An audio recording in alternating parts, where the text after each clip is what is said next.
لیکن اس کی روحانی تربیت کے لیے ہم کیا کر کیا رہے کر ہیں؟ رہے ہیں؟ صحیح بات اور ہے۔ اس میں میں تو کہوں گا کہ اگر ہم ایک معاشرے میں بھی دیکھیں کہ والدین کا بھی ایک بڑا قصور ہوتا ہے۔ صحیح۔ حضور نبی کریم صلی اللہ علیہ وسلم کی حدیث مبارکہ ہے کلکم راعن وکلکم مسئول عن رعیتہ، او کما قال النبی صلی اللہ علیہ وسلم، جی ہاں۔ فرمایا تم میں سے ہر ایک اپنی رعایا یعنی اپنے ماتحت جتنے افراد ہیں ان کے بارے میں مسئول یعنی اس سے سوال کیا جائے گا۔ صحیح۔ اگر والد گھر کا بڑا ہے، سرپرست ہے، اس سے اس کی اولاد کے بارے میں سوال کیا جائے گا کہ اس نے اگر اس کے دنیا کے سارے معاملات کے بارے میں تربیت کی ہے، اسے کوئی ہنر سکھایا، اسے اچھی جاب کے لیے تیار کیا ہے، تو اسے ایک اچھا مسلمان بنانے میں کس قدر تربیت کی ہے۔ صحیح بات۔ اور آج ہمارا ایک المیہ یہ ہے کہ ہم دینی تربیت بالکل نہیں کرتے۔ آپ دیکھیے کہا جاتا ہے، بزرگان دین یہ فرماتے ہیں کہ بچے کی تربیت اگر کرنی ہو، اگر بچے کو ہم نماز پڑھنا سکھانا چاہتے ہیں، اس کو نماز کی تعلیم دینا چاہتے ہیں، تو والد اپنے ساتھ اس کو لے کر مسجد میں جائے، ماں اپنے ساتھ بچی کو کھڑا کر کے اسے نماز پڑھائے۔ جب ماں نماز پڑھے گی تو بچی خود بخود اس کو دیکھ کر سیکھے بلا گی۔ شبہ۔ یہ ایک بہت اچھا طریقہ ہوتا ہے سکھانے کا، لیکن افسوس کے ساتھ آج والد کس منہ سے اپنے بچے کو کہے گا کہ وہ قرآن پڑھے، کیونکہ والد کو خود پڑھنا نہیں آتا۔ صحیح بات۔ والد خود مسجد کے نماز کے لیے مسجد نہیں جاتا، ماں خود جب گھر میں نماز نہیں پڑھتی تو کس طرح وہ اپنی بچی کو جو ہے وہ نمازی بنائے گی۔ آج ہم اپنے معاشرے کا دیکھیں کیا حال ہے، ہماری زبان سے نکلنے والے الفاظ وہ کس قدر اہمیت رکھتے ہیں۔ آج آپ دیکھیے بات بات پر گالم گلوچ یہ کس قدر عام ہو چکا ہے۔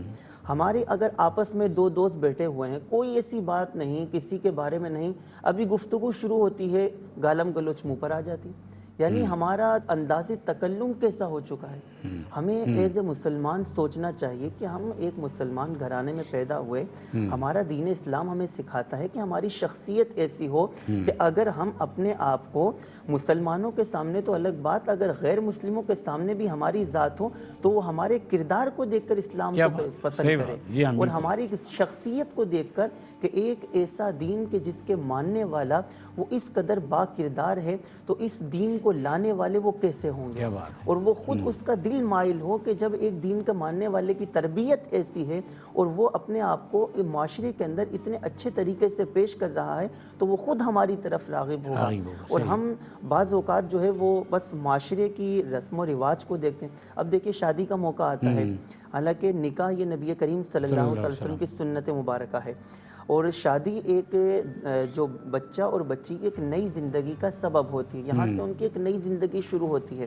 لیکن آج ہم اپنے شادی کے رسم و رواج دیکھیں، شادی کی ابتدا سے دین اسلام کے احکامات کو ٹھکرایا جاتا ہے۔ ہمارے معاشرے میں جس طرح چاہے وہ گانے باجے کی صورت میں ہو، چاہے وہ اسراف کی صورت میں ہو، دیگر رسومات کی صورت میں ہو، اسراف بہت ہے سر، اور جب اس وقت اچھا وہاں پر اگر بتایا جاتا ہے تو کہا جاتا ہے ایک ہی تو موقع ہے، خوشی کا موقع ہے، یعنی ہم خود جو ہے وہ اس موقع پر اپنے بچوں کی غلط تربیت میں ان کا ساتھ دے رہے ہیں۔ صحیح۔ اگر والدین ہر موقع پر اپنی اولاد کی تربیت ایسی کریں تو یہی بچہ کل بڑا ہو کر چونکہ اس معاشرے کا ایک حصہ ایک فرد بنے گا تو اپنے بعد آنے والوں کی تربیت کرے گا۔ تو یہ ضروری ہے کہ ہم جہاں دنیاوی اس کی تعلیم و تربیت کا خیال رکھتے ہیں وہاں اس کی روحانی تربیت، آپ دیکھیے دونوں نشو نما ہونی چاہیے۔ بچہ جب بڑا ہو رہا ہے تو اس کے ساتھ ساتھ اس کے اخلاقی تربیت بھی وہ بھی ضروری ہے، کیونکہ وہ جس معاشرے میں رہ رہا ہے اسے لوگوں کے ساتھ گفتگو کس طرح کرنی ہے، اس کو لوگوں کے ساتھ پیش کس طرح آنا ہے، یہ تربیت بھی تو والدین کا حصہ ہے اور والدین کے لیے ضروری ہے۔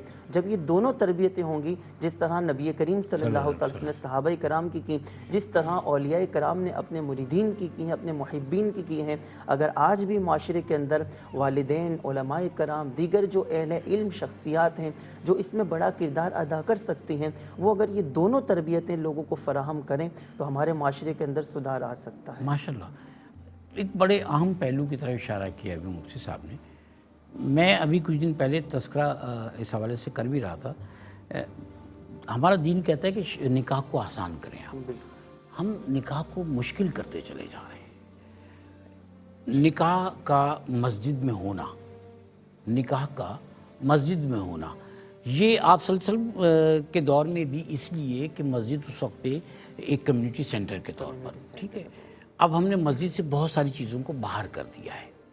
وہاں مسجد میں اس کمیونٹی سینٹر میں اگر نکاح ہوتا تھا تو دولہا والوں کی طرف سے جیسے کہ رسم میں کھجوریں تقسیم کر دی جاتی تھیں، لڑکی کو رخصت کر کے لے جاتے تھے اور پھر ولیمہ کر دیا جاتا تھا۔ سر ایسا ہی تھا نا. بالکل بالکل. اب ایک تقریب ہوتی ہے لڑکی کے ایجاب کی تقریب ہوتی ہے ہال میں. لڑکے کا پھر اس کے بعد قبول ہوتا ہے مسجد میں دوسرے دن. پھر لڑکے والے لڑکی کے گھر آتے ہیں کھانا کھانے کے لیے. یہ 2 تقریب ہو گئیں. اگر نکاح مسجد میں کر بھی رہے ہیں، نکاح ہو گیا نا، نکاح کا مطلب ہے اعلانیہ طور پہ کر دیا جائے. بالکل. تو پھر اس کے بعد وہ جب نکاح ہو گیا تو پھر اس تقریب میں کیا ہوتا ہے جو اس کے بعد ہوتی ہے، جس میں رخصت کیا جاتا ہے لڑکی، وہ کیا ہوتا ہے؟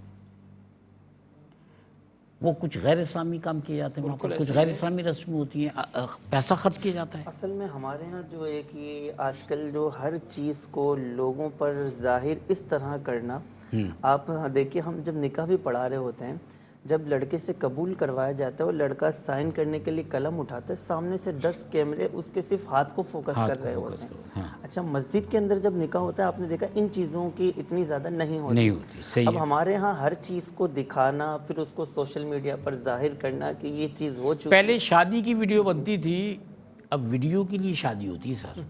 شوٹنگ ہو رہی. میں نے دیکھا دولہا دلہن اٹھ کے پھر دوبارہ جاتے ہیں اور پھر ان کی اینٹری شوٹ ہوتی ہے. یہ مطلب ایکٹنگ کر رہے ہیں. بالکل بالکل. وہ نیچرلٹی جو ہے نا، حقیقت جو ہے وہ چلی گئی، رسموں میں سے چلی گئی. تو میں جو یہاں ایک بہت اہم پوائنٹ ہے جس کو میں ریز کرنا چاہ رہا ہوں کہ اب نکاح والی تقاریب 3 حصوں میں تقسیم ہو گئی. 3 تقاریب ہو گئی نکاح کی. پہلے ایجاب ہو رہا ہے کہاں؟ ہال میں. نکاح ہو رہا ہے مسجد میں، اور پھر رخصتی الگ سے ہو رہی ہے. وہ مہندیاں مائیوں، اچھا مہندی مائیوں کے علاوہ وہ برائڈل شاور ایک اور ایڈیشنل تقریب ہے. تو 8-10 تقریب آپ کر رہے ہیں. نکاح کیوں اتنا مشکل ہو گیا؟ غریب کے یہاں بھی تو شادی ہو رہی ہے سر. آپ دیکھیں شاہد بھائی کتنی اچھی بات ہے اور یہ احساس کی بات ہے. ہمارے ہائی کورٹ میں ایک خاتون آئی، ہم سب سینئر وکلا بیٹھے ہوئے تھے. اس نے ایک بات بولی، بڑا جملہ تھا بڑا رونے والا، کہ 7 جوڑے ہون تو میں اپنی بیٹی کی شادی کر. 7 جوڑوں میں بچیوں کی شادی رکی ہوئی. ایک مثال ہے. تو جس گھروں میں 3-3 4-4 جوڑوں میں لوگ رکے ہوئے ہوں، وہاں ایسی معاشرتی شادیاں ہوں اور 7-7 دن 8 دن تک فنکشن ہوتے رہیں اور اتنا کھانا ضیاع. حضرت صاحب اتنا کھانا ضیاع، کھانے کا اتنا بڑا اسراف، لوگوں کے اندر حرمت نہیں ہے کھانے کی. اور یہاں اس قدر حالات ہیں. اور میں تو سمجھتا ہوں کہ محرم الحرام کے آج میں سمجھتا ہوں کہ پہلا دن اور اسلامی ہجری کا بھی آغاز ہے. تو میں آپ کا احساس کو قابل تحسین اس لیے کہتا ہوں کہ ان حالات میں بھی احساس کتنا بڑا احساس کرتا ہے کہ لوگوں کی خاموشی سے شادیاں، ان کے اہتمام، ان کی عزت و نفس، یہ بہت بڑا کام ہے، بہت بڑا پرتا ہے. ہزاروں لاکھوں بچیاں ان کے سر کی سفیدی آ چکی ہے اور جس تیزی سے توازن لوگ کھو رہے ہیں. تو میں سمجھتا ہوں کہ ہمیں جہیز کی لعنت پہ کھل کے بات کرنی چاہیے. صحیح بات ہے کہ جہیز اچھی چیز نہیں ہے. جہیز کے علاوہ یہ تقریب کا دیکھیں، پہلے گھر کے باہر ٹینٹ لگا کے شادی ہوا کرتی تھی. اب لاکھوں روپیہ ہال کو دینا پڑتا ہے، میرج بینکویٹ کو دینا پڑتا ہے، مارچی کو دینا پڑتا ہے، لاکھوں روپیہ دینا پڑتا ہے. اب اس کے بغیر نہ شادی ہو سکتی ہے نہ کوئی اور تقریب ہو سکتی ہے. ایسا ہی ہے سر. بالکل ایسا. پہلے گھر کے باہر ٹینٹ لگا کے، مجھے یاد ہے سر کہ وہیں پر وہ بیٹھا ہوتا تھا باورچی. میں نے ایسی بہت ساری شادیاں اپنے بچپن میں دیکھی، وہیں پیاز کاٹ رہا ہوتا تھا، وہیں پر وہ کھانا بناتا تھا، شادی ہو جایا کرتی تھی. ایسا تھا سر. بالکل ایسا ہی ہے. اب اس میں ایک اور بھی نقصان ہے جو کہ معاشرے میں نقصان ہو رہا ہے، جو بہت امپورٹنٹ بات ہے. یہ بھی میں کہتا ہوں احساس کی بات ہے کہ یہاں تک منائے پڑوسی کے حقوق. تو آپ جب اپنی بچوں کی شادیوں میں اس حد تک جہیز کی، ایک ایسی شادی میرے دوستوں میں ہوئی، میں حیران ہوا کہ ایک پورا گارڈن سجایا گیا، اس کے اندر گاڑی، اس زمانے میں VCR، اس زمانے میں موٹر سائیکل. یعنی کہ لوگوں کو اس حد تک نمود و نمائش کے ایک غریب آدمی اپنی بچی کی شادی 2 دیگ میں نہیں کر سکتا. کس حد تک مجبوری ہے اس بندے کی؟ کیا مجبوری ہوگی کہ وہ اپنی بچی اور بچیوں کی شادیاں کرنا اس دور میں بڑا مشکل کام ہو گیا. آپ اندازہ لگائیں کہ آپ کیسے اپنی بچی، پھر کمپٹیشن. پھر میں نے جیسے بچیوں کا نہیں ہے، میں آپ سے ایک بات، ہم نے اپنے معاشرتی طور پر ہم نے خود اپنی نسلوں پہ بوجھ ڈالا ہے. لڑکا شادی کے لیے پیسے جمع کر رہا ہے، لڑکیاں نوکریاں کر کے اپنی شادی کے لیے پیسہ جمع کریں یا ان کا باپ کر رہا ہے. آج ایک آدمی ریٹائرڈ ہوتا ہے نا، وہ کہتے ہیں میری 2 بیٹیاں ہیں، تو کہتے ہیں یہ ریٹائرمنٹ کا پیسہ جو ہے نا، میں نے اپنی دونوں بیٹیوں کی شادی کرنی ہے. ساری زندگی کمائی کہاں گئی؟ شادیوں میں. اور اس شادی میں لڑکے کو بھی کچھ نہیں ملا، لڑکی کو بھی کچھ نہیں ملا، سب ہال والوں کو دے دیا، نمود و نمائش سے ہال والوں کو دے کوئی دیا. حاصل. ایسا ہی ہے سر. اور اس میں اس وقت جیسا کہ وکیل صاحب بھی ہیں، کہ اس وقت جو ہے طلاق اور خلا کے مسائل ہمارے اور دارالمفتہ میں طلاق بھی ہو بہت گئی، زیادہ خلا ہو گئی، معاملہ ختم ہو گیا، اچھا یہ معاملات وہ بھی اس میں گیا پھر۔ اس کی ایک ہم وجہ دیکھیں شرعی طور پر بھی حضور نبی کریم صلی اللہ تعالی وسلم نے ارشاد فرمایا کہ بہترین نکاح وہ ہے کہ جس میں خرچ کم سے کم ہو۔ کیا اچھا، یہ بہترین نکاح کی نشانی بتائی گئی کہ جس میں خرچ کم سے کم ہو اور جس میں غریب اور مستحق لوگوں کو بھی یاد رکھا جائے۔ ہمارے ہاں آج اس چیز کی بھی کمی ہے، جب نکاح کے ابتدا ہی سے جب ہم نے اسراف کیا، اللہ تبارک و تعالیٰ کے احکامات کو فراموش کر دیا، وہاں سے برکت اڑ جاتی ہے۔ اور جب برکت اڑ جاتی ہے تو پھر جس چیز میں برکت نہ ہو تو وہ پائے تکمیل تک نہیں پہنچتی، تو وہ رشتے بھی جو ہیں وہ اکثر جو ہے وہ پائے تکمیل تک نہیں پہنچ پاتے۔ جب ہم اپنی شادیوں کو اسلامی طریقوں کے مطابق کریں گے تو اللہ تبارک و تعالیٰ کی رحمت بھی شامل حال ہوگی اور وہ گھرانہ جو ہے وہ کامیاب گھرانہ بھی ہوگا۔ ماشاءاللہ۔ اچھا میں آپ کی ایک اور بات پہ میں عرض کروں، آپ نے فرمایا نا کھانے کا ضیاع بہت ہوتا ہے، پتہ نہیں کس نیک آدمی نے میری ایک عادت ڈال دی کہ میں کھانے کے بعد چاہے میں سب کے ساتھ بیٹھا میں چیزیں چنتا ہوں، اگر کسی نے نیچے پیش یار اللہ تعالیٰ کی قدرت دیکھیے، میرے بیٹے میں یہ عادت آ گئی، چھوٹا سا ہے آپ کو پتہ ہے شاہزین، اس میں یہ عادت آ گئی، وہ دیکھتا ہے۔ کھانے کا ہمیں کوئی اصول بنانا پڑے گا کہ شادی بیاہ میں کھانا جو ہے وہ اگر ہم لوگوں کے سامنے پلیٹوں میں ڈال کے رکھنا شروع کر دیں تو ضیاع نہیں ہوگا، ورنہ لوگ جس طرح سے کرتے ہیں آپ حقیقت ہے، کوئی دل دکھتا ہے نا۔ آپ سب لوگ چلے جائیں، سب لوگ چلے جائیں جب تقریب سے، تو پھر ٹیبلوں پہ آپ دیکھیں کہ کھانا کتنا ہے اور کس طرح سے پڑا ہے، آپ کا تجربہ بہت اور دیکھیں سب سے بڑی بات ہے کہ چلو کھانا بھی آپ کرتے ہیں، اب کھانے کے اندر بھی 12 ڈشز، 12 سے اب آپ دیکھیں مقابلہ صرف 12، میں تو آپ زیادہ بتائیں گے کہ دیکھیں کتنی حیران کن حیرت انگیز بات ہے کہ اس کو ہم انکریج کرتے ہیں اور بڑے فخر سے بتا دیں جی ہماری شادی ایسی تھی۔ آپ دیکھیں لوگوں کا پردہ رکھیں، لوگوں کا احساس رکھیں، لوگوں کے اندر معاشرتی ایک ایسا نظام رکھیں کہ آپ کی شادی کو دیکھ کے آپ کے اندر پیسہ بھی ہے اور آپ اگر خرچ نہیں کر رہے تو دوسرے کی بچوں کا بھی راستہ نکالیں، دوسرے کے بچوں کا راستہ نکالیں۔ آج کل تو لڑکی کی شادی بھی مہنگی، لڑکے کی شادی بھی مہنگی، جوڑوں کی لائن، 100 جوڑا 100 تولہ، تو آپ کہاں سے گاڑیاں، جہیز اور کروڑوں روپے میں فلیٹ، تو مجھے بتائیں غریب آدمی اپنی شادی کس طرح کرے گا؟ اس کے لیے ہونا یہ چاہیے، میرا ذاتی خیال ہے سر، اس کے لیے ہونا یہ چاہیے کہ حکومت ایک ادارہ بنائے جو اس ادارے کے تحت شادیوں کے اہتمام ہوں، اس ادارے کے تحت ہوں، اس ادارے میں ایک مخصوص رقم ہو کہ وہ دے دی جائے، شادی کا اہتمام حکومت کے تحت ہوگا، لو بننا چاہیے، قانون سازی ہونی چاہیے۔ شادی کا اہتمام پرائیویٹلی آپ اہتمام نہیں کر سکتے، ہاں آپ گھر میں کوئی اگر کچھ کرنا چاہ رہے ہیں گھر کے اندر کر لیجیے، تقریب جو ہے بہت سی جگہوں پہ ہم نے کمیونٹی سینٹر دیکھے ایسے دنیا میں ہیں کہ جہاں پر شادی کمیونٹی سینٹرز میں ہی ہوتی ہیں۔ اس میں اگر ہم اس چیز کو بھی دیکھیں جو دین اسلام نے بھی سب سے زیادہ سکھائی ہے کہ دوسرے مسلمان بھائیوں کو کا خیال رکھنا۔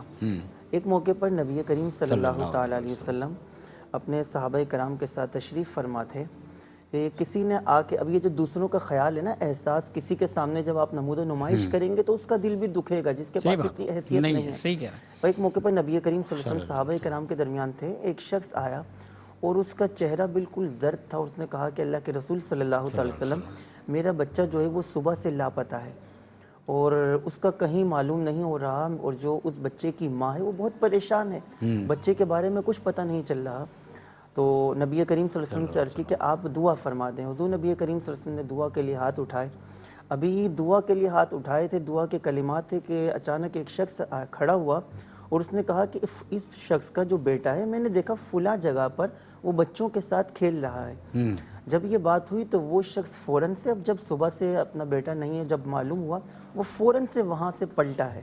جب وہاں سے پلٹا اور تیزی سے کے ساتھ باہر نکلا، نبی کریم صلی اللہ علیہ وسلم نے دوبارہ بلوایا اس کو، اور جب وہ آیا تو حضور نبی کریم صلی اللہ علیہ وسلم نے اس شخص سے کہا کہ جب تم وہاں پر پہنچو اور اپنے بیٹے کو دیکھو تو اسے بیٹا کہہ کر نہ پکارنا، بلکہ اس زمانے میں تھا کہ نام لیتے تھے تو باپ کا نام ساتھ ہوتا تھا، تو وہ مت لینا۔ اچھا، وہ بیٹا کیوں منع کیا گیا؟ فرمایا وہاں جو بچے کھیل رہے ہیں ان میں کوئی ایسا بچہ بھی ہوگا کہ جس کا باپ زندہ نہیں ہوگا، اتنا بچہ ہوگا۔ احساس دیکھیے، تو اس وقت اگر ہم شادی اس طرح اور اس شادی میں ایسے بھی لوگ آ رہے ہیں, ایسی بچیاں بھی آ رہی ہیں, جب وہ دیکھیں گی کہ اس طرح کا جہیز ہے, اس طرح کے معاملات ہیں, تو ظاہر ہے ان کے دل پر کیا گزر رہی ہوگی, اس باپ کے دل پر کیا گزر رہی ہوگی جو صبح سے شام تک کما رہا ہے اور اپنے گھر والوں کا بڑی مشکل سے پیٹ پال رہا ہے, تو وہ اپنے بچوں کے لیے اس طرح کی چیزیں کس طرح لے کر آئے گا.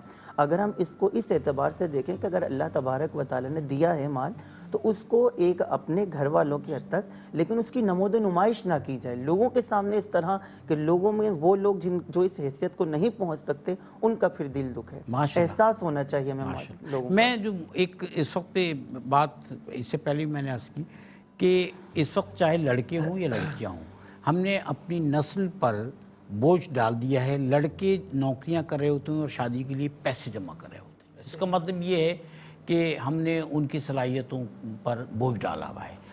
لڑکیاں نوکریاں کر رہی ہوتی ہیں اور وہ اپنی شادی کے لیے پیسے جمع کر رہی, ایسا ہے نا سر؟ بالکل. یہ محنتیں کر رہی ہوتی ہیں.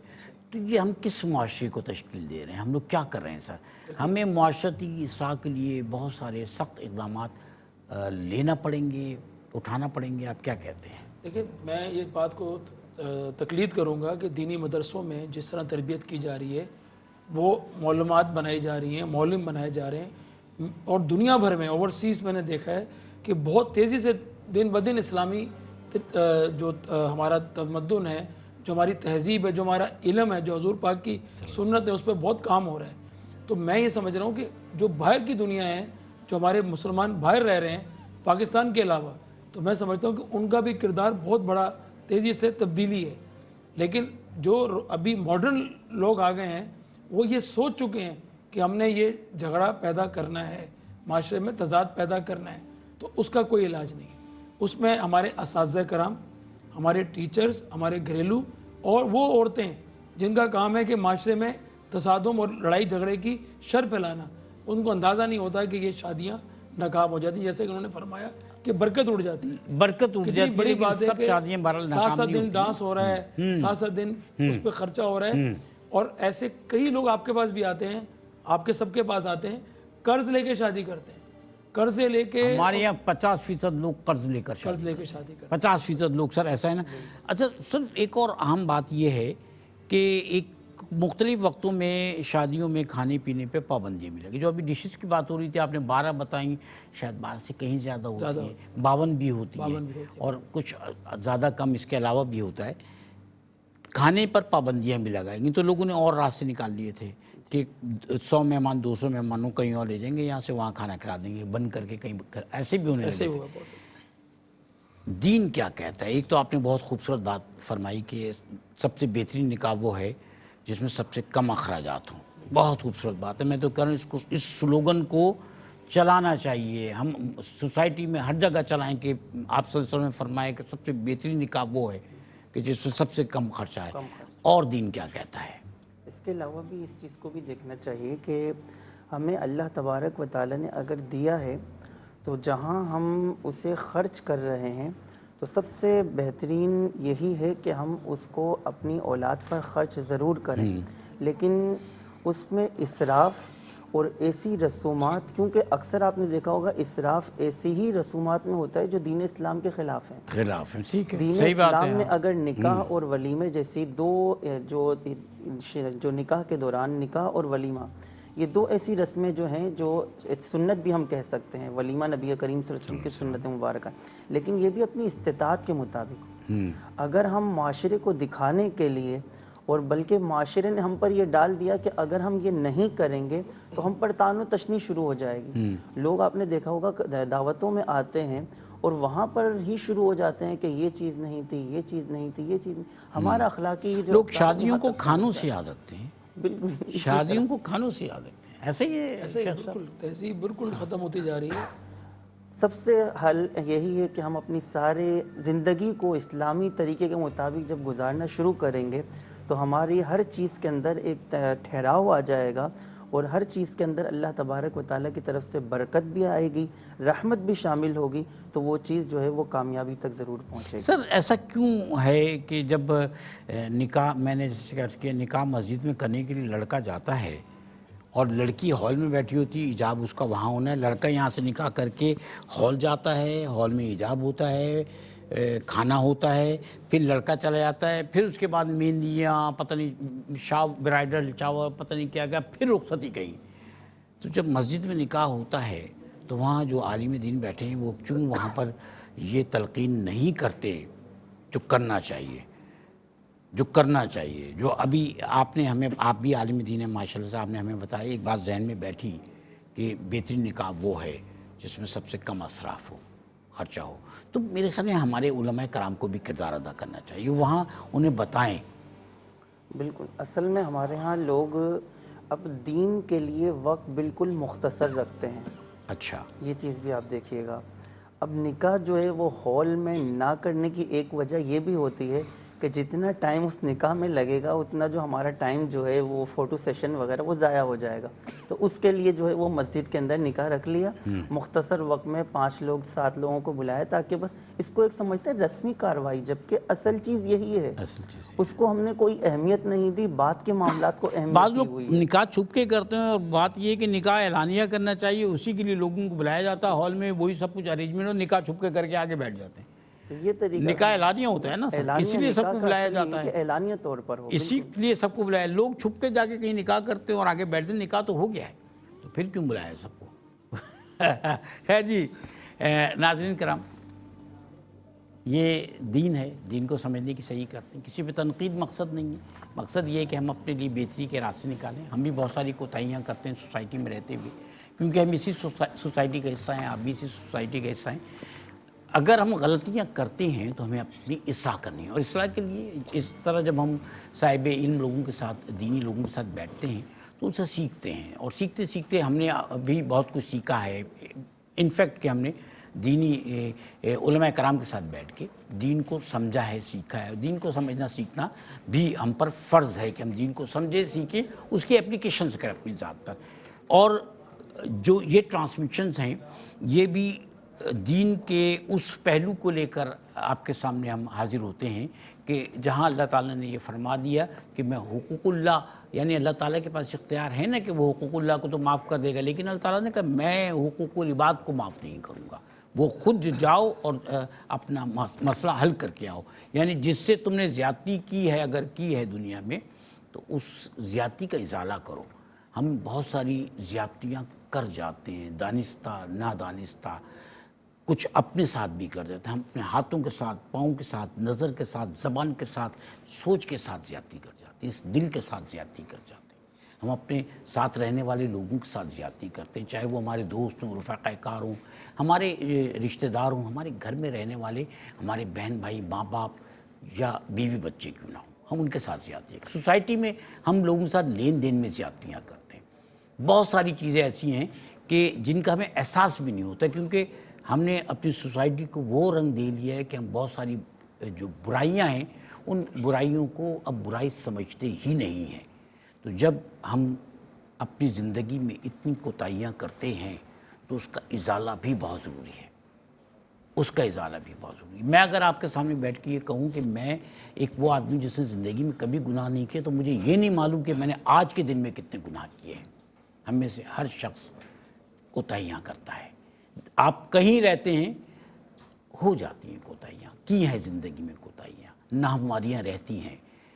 اس کا ازالہ یہی ہے کہ اللہ کی مخلوق جو ہے اللہ کی رضا حاصل کریں پھر، اور اللہ کی رضا حاصل کرنے کے لیے نیکی کریں، اللہ کی مخلوق کی خدمت کریں، اللہ نے جو دیا ہے اللہ کے راستے میں اس کو خرچ کریں۔ پیسہ نہیں رہتا اور نہ ساتھ جاتا ہے، نیکی کریں۔ احساس ہم سب کو چاہیے، احساس ہم سب کو کرنا ہے، اور احساس کے ساتھ ہم سب کو چلنا ہے، یہ ہمارا اصل ہے۔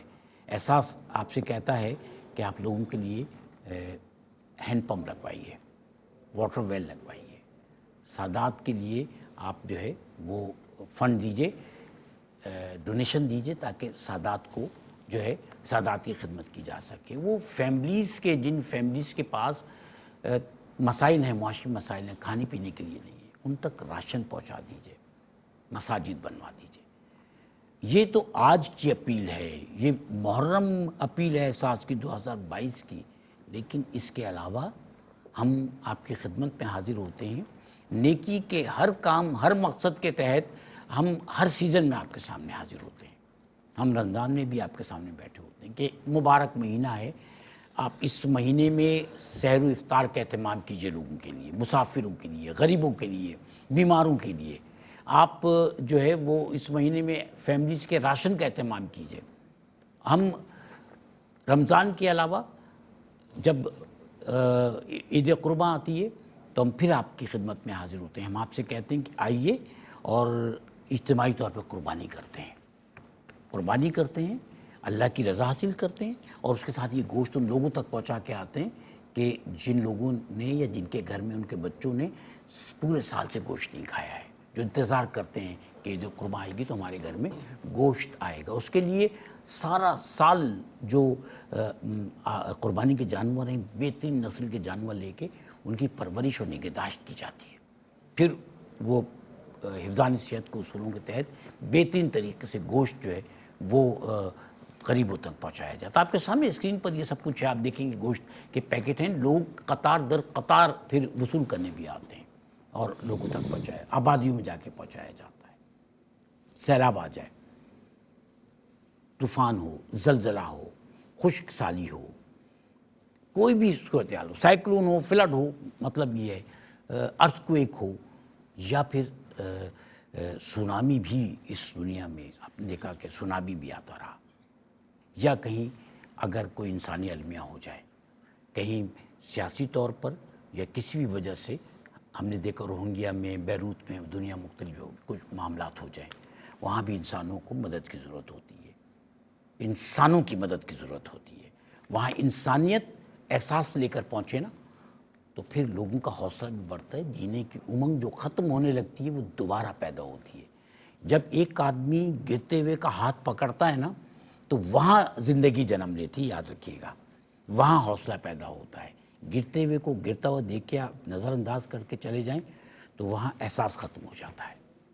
تو ہمیں احساس کے ساتھ جینا ہے، لوگوں کی خدمت کرنی ہے، مدد کرنی ہے، یہ نیکی کا پیغام ہے جس کو لے کے ہم آپ کی خدمت میں حاضر ہوتے ہیں، ہوتے رہیں گے۔